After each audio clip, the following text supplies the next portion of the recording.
What is going on, everybody? And welcome back to the Kellycast, take 2, part 2, whatever you want to call it.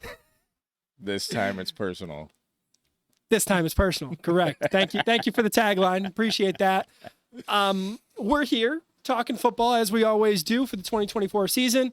Last night, Kansas City and Baltimore had their game. Mike is 0-1, the only one. Please boo him.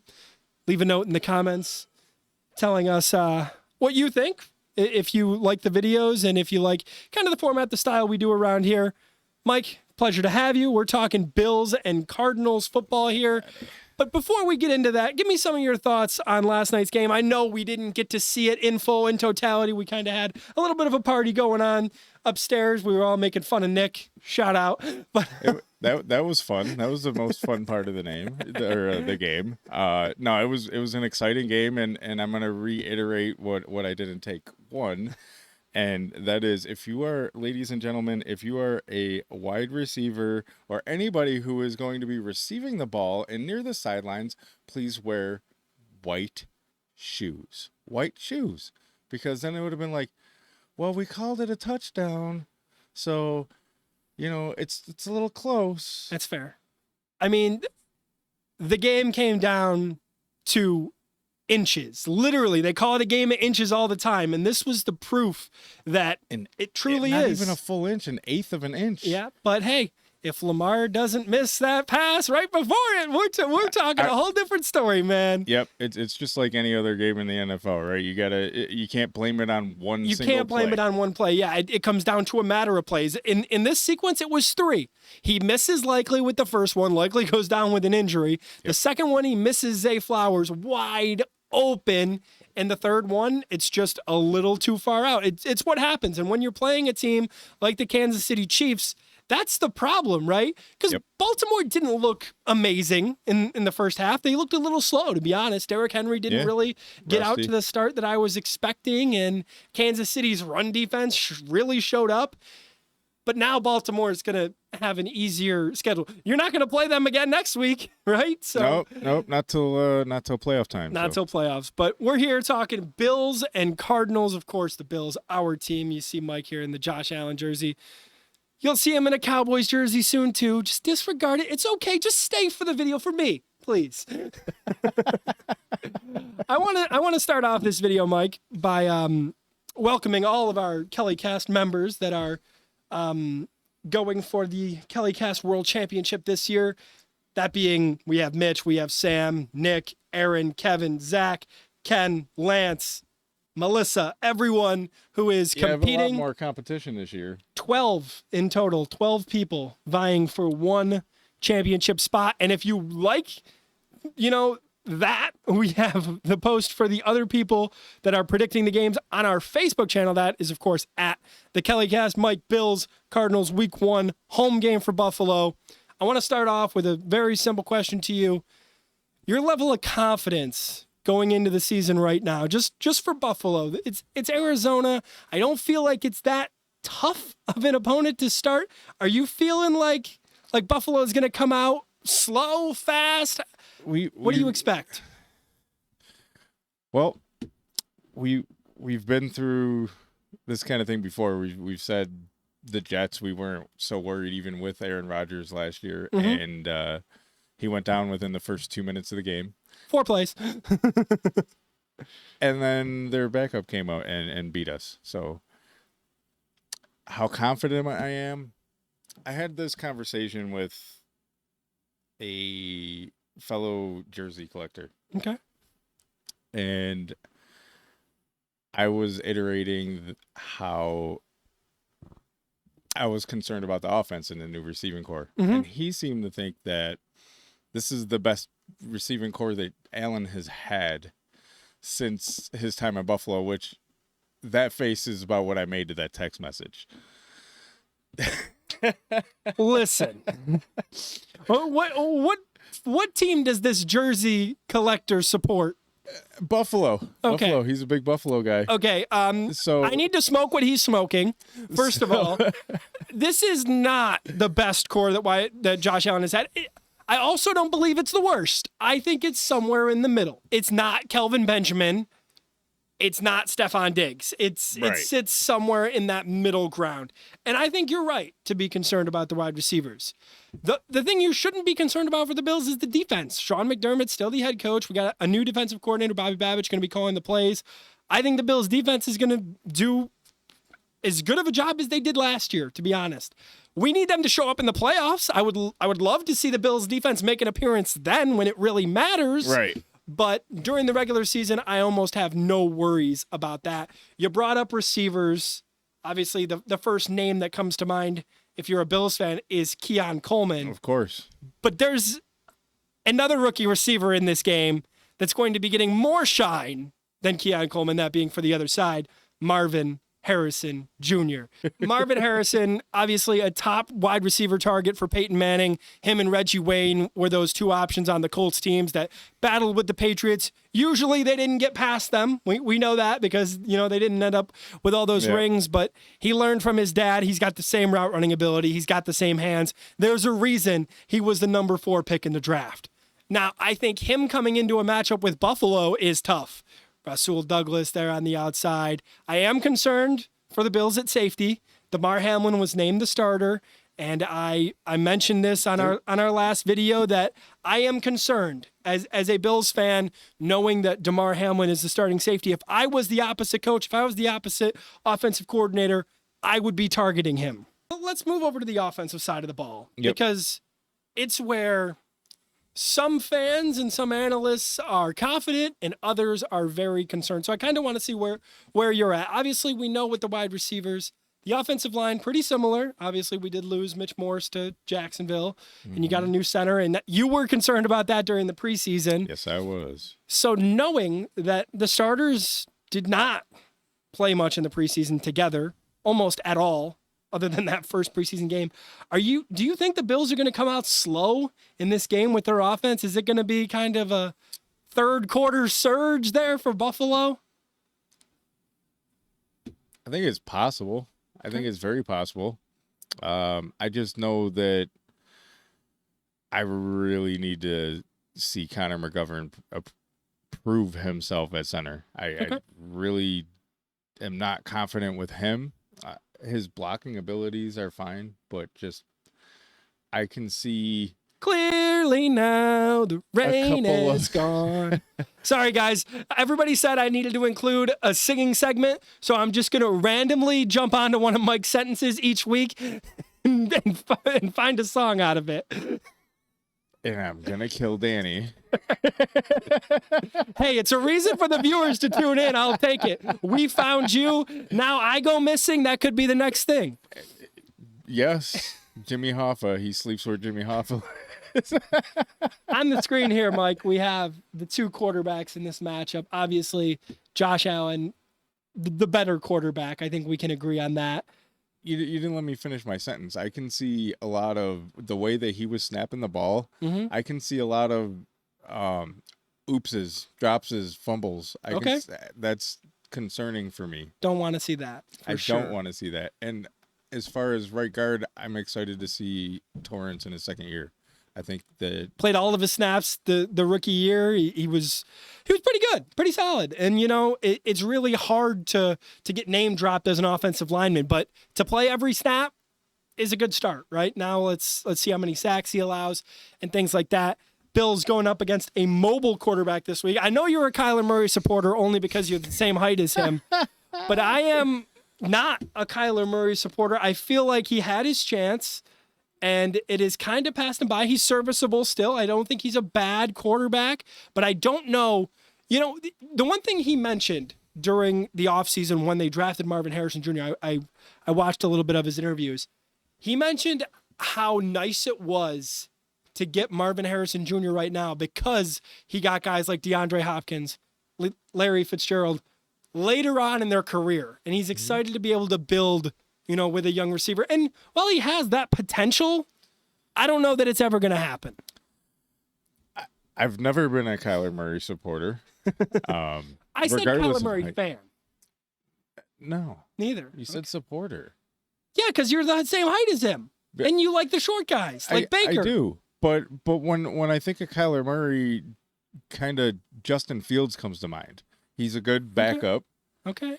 but he's not a starter in this league. I mean, he'll win you a game here or there. I when have he more needs to. confidence. He'll win you.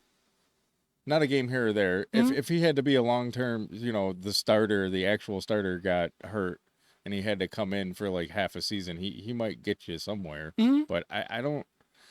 You think I his don't time as believe a in him. starter is closing? Okay, that's interesting. I don't.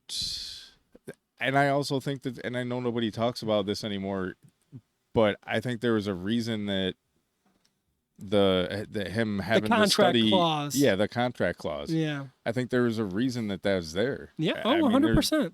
and There, I think he's proving that that's why. Yeah, I mean, there's plenty of new starters for both teams here in this matchup. Obviously, Cardinals offense, not really one that I'm too afraid of. Marvin Harrison Jr., a complete unknown, I will say that. Right. But James Conner, solid running back, but I'm not afraid that he's going to gash us for over 100 yards and multiple scores.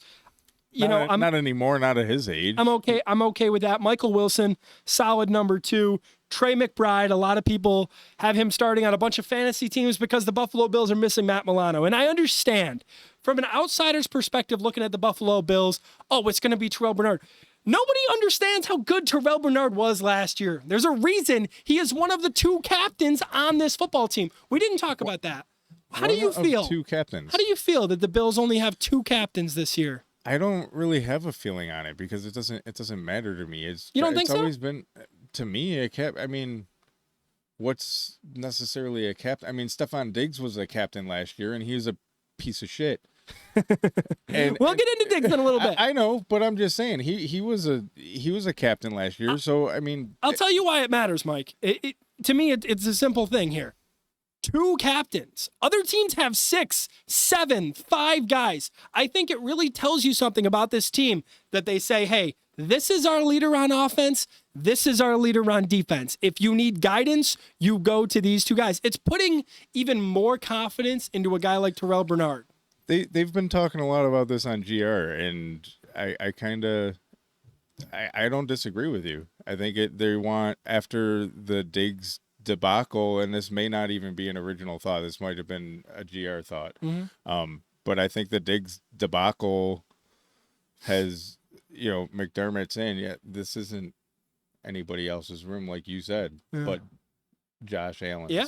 And I think it's telling that, they're coming in with only 2 captains. They but did say that they were going to have a 10-guy leadership council, whatever that means. Yeah. I mean, is that very, very confusing to me, but hey, all that matters is the C's go on Allen, go on Bernard. The point was, Bernard's a really good freaking football player, and just because we don't have Matt Milano does not mean your tight end's going to feast. Yeah, he might have a good game, and that's okay. He surprised everybody last year. Did. Everybody had him counted out, and he took the bull by the horns. 100%.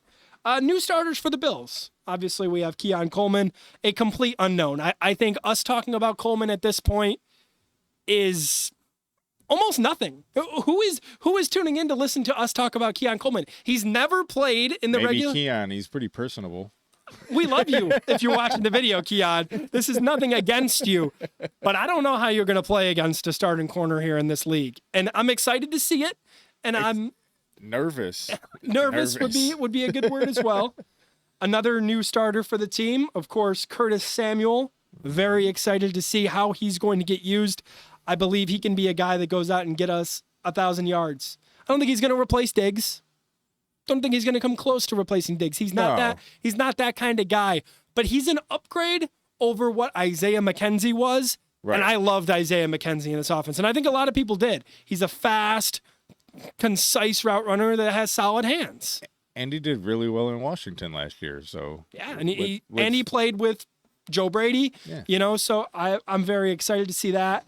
Dalton Kincaid listed as the number 1 tight end. I don't know if it's just me being like a Knox guy or whatever it is, Mike, but do you see Kincaid as the number 1 tight end on this team? Is it just because he's more of a receiver than Knox? Because I feel like it's kind of interchangeable. Yeah, I'm kind of with you. I kind of feel like they're interchangeable, but I think that maybe they think Kincaid is a little bit of a better route runner. He's definitely got better hands, 100%. And better hands. That thought escaped me, so I'm gonna. No, that's fine. I think they're both going to play a lot. They're both going to play a lot in the Bills system. So whoever's 1, whoever's 2, it was the same thing they said last year, where they were like, whoever's 1 and 2 on the depth chart, it really doesn't matter. They're going to play the same amount. So, yeah, it's gonna be another 1-2 punch. You mentioned the offensive line already. Your concerns with Connor McGovern, Osiris Torrance, Spencer Brown had a real good bounce back season last year. So I'm hoping that progression stays the same. And they just signed him to an extension too, didn't they? Spencer Brown? I believe they signed him to a very nice extension. A nice 4-year deal. Yeah, through 2028. That was today. So, I did not see that. Yeah, so with what they're paying him, they believe in him. They're saying that he's a top guard. I literally did not see that today. It's because I haven't had my phone. And that's okay. He's been busy charging it for the show, guys. 100%. That's the only thing that's been doing. But very interesting. I'm a supporter of that. Good for Spencer Brown. He deserves it after he's had 2 really good years. 1 down year. It was the sophomore slump. So let's just hope it keeps getting better. On defense, I don't really see many new starters, man. You got Greg Rousseau, Daquan Jones, Ed Oliver, Epineza, Dorian Williams, Terrell Bernard, Rasul Douglas, Taylor Rapp, Christian Benford, Taron Johnson. It's a lot of the same names. Yeah, it's most of the same names except for, safety. Yep, you're losing those guys at safety. I need to see what Von Miller does. Is Von going to look like he looked in the playoffs? Because you remember when we were watching the playoffs last year, he had some extra juice in him. And I don't know if that was just because it was playoff Von or because he was literally like just getting better and getting more healthy. So I'm excited to see what he's going to be able to do for the Buffalo Bills in this matchup. I think we've analyzed these teams to a good degree here. And I think it's kind of time we get to our predictions for the Bills and Cardinals. If you're looking for the rest of the Kellycast predictions, you can, of course, find them on our Facebook page at the Kellycast. You kick us off here, Mike. Let us know who you're going to take in this game and maybe why. Ooh. I'm going to go the Buffalo Bills. I'm going to go the Dan route that he went last year, even though I shouldn't have. Even though you turned out poorly. What do you mean by going the Dan route? So the last, 5 or 6 times that the Cardinals have been to Buffalo, they haven't won. Okay. So, you're doing your homework. I'm going to factor that one in. You're doing your homework, are you? Okay. Something along that line. I can't recall off the top of my head. A little bit. Well, let's say maybe those games were in November, December when it was cold. This game ain't going to be that cold. No, it's not. But I still think that I think the Bills are going to come out on top. So does Vegas by 2 points, but they've got another close game. I think it's going to be a nice defensive battle. If you go back to last season, in the first season of the Kellycast predictions, I think there was maybe 3-4 times that we didn't pick the Bills to win. Yeah. And if I had to tell you how that's going to compare this year, I think it's going to be around the same. I think there's going to be maybe 3-4 times that we don't pick the Bills, depending on how they look. I was going to say let's hold off on that thought because we haven't seen the new offense yet. That's so true. let's see how that goes tonight or Sunday. We're recording on Friday. You'll see this on Saturday, maybe Sunday, depending on how fast I am with the turnaround. I am also selecting the Buffalo Bills in this matchup. The Arizona Cardinals picked 4th in the draft. There's a reason for that. They're a team that's young. They're not ready. I like seeing them in week 1. I like having this opportunity. I'm hoping the Bills don't do what they did last year and play down to their opponent's level because this Bills team is better than this Cardinals team on paper. It's better coached. It's better talent. It's better players. There's a couple unknowns, I will say that, in terms of the rookies. But overall, the Bills should win this game. Guys, we want to thank you for watching another video here on the Kellycast. Bills Cardinals. Next week, Mike, Bills Dolphins. We will have our pregame show. That's what I'm planning on here at the Kellycast, having our pregame show. The only one of the year, most likely, because it's the only one that I'll be able to watch from home. But stay tuned to all the social medias. Videos will be coming out. I'm trying to focus more on the league as total. Mike's trying. We're going to try to give you more content this year, not just the videos, give you more stuff to watch, click on, and keep up to date with the Kellycast Season 2. This time, it's personal. We'll be seeing you guys in the next one. Until then, take it easy. We needed to talk some digs there, just for us.